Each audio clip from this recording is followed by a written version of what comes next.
friends, it's Miss Elizabeth here from Finkelstein Memorial Library, and this week I have 5 fiction middle grade books that I am really looking forward to sharing with you. So I'm going to give you a little sneak peek of what is inside each one. Ready? Alright. Okay, first up is Rick by Alex Gino, which was one of my favorite books that I read last year. If you read the book George by Alex Gino, you will love this follow-up companion book. You may recognize Rick from George's story as the best friend of the notorious bully Jeff.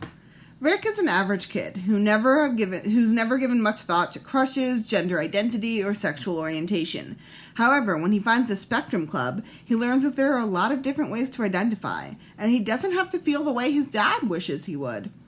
Alex Gino is a great writer who really brings us into these stories and lets us join Rick at the start of his own journey to self-discovery. Plus, if you did read George, Melissa does make an appearance or two, and she is thriving. So I highly recommend this book for anyone just looking for a story about a regular guy trying to navigate middle school, finding his people, and accepting himself. Our next book is The List of Things That Will Not Change by Rebecca Stead. Now, I am a really big fan of Rebecca Stead, and she writes books that are usually a little different and have just something a little out there about them. So I was very excited for this new book. This book focuses on how Bee's life changes when her mom and dad get divorced. She knows that they will always love each other and love her, but she keeps a notebook to remember what will stay the same. Before she knows it, her dad and his boyfriend Jesse are having a wedding. Bee will finally get a stepsister after longing for a sister her whole life.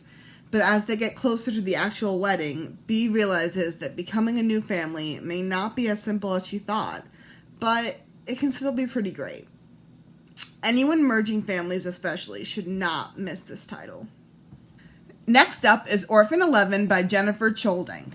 Lucy once used to talk and sing, but then she ended up in the home for friendless children.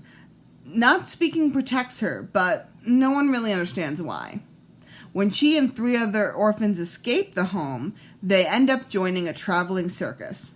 Lucy finds great joy from caring for the elephants. However, she has to find her voice to speak to them and warn others of danger. She doesn't want to get left behind by her new circus friends, but how can she actually find that voice after so long without it? Soon she'll discover she also has people looking for her, and her past is catching up to her. Now, this author is fantastic. She's written a lot of historical fiction, and this is definitely one book that you should not miss. True to Your Selfie by McCafferty. Now, I love this author's YA book, so I'm really excited that she had this new book for kids in this age group. Ella is 12 and heading into the 7th grade with an amazing outfit and her cool new friend. Morgan is not only popular, but also, for whatever reason, has chosen Ella to be her BFF this year. However, to be Morgan's friend, Ella has to ditch her beloved fantasy novels and, more importantly, old best friend Sophie. Middle school is serious business, and being protected by a popular girl is always better than keeping your old friends, right? Well, it turns out being popular isn't as easy as it seems. Morgan demands on-brand selfies of them, perfect videos of Ella playing ukulele while Morgan sings, and everything has to be perfect to a T. As Morgan's demands pile up, Ella starts to second-guess if this is all worth it. Meanwhile, her old best friend Sophie has already found a new friend, so where does that leave Ella? Alone and out of place?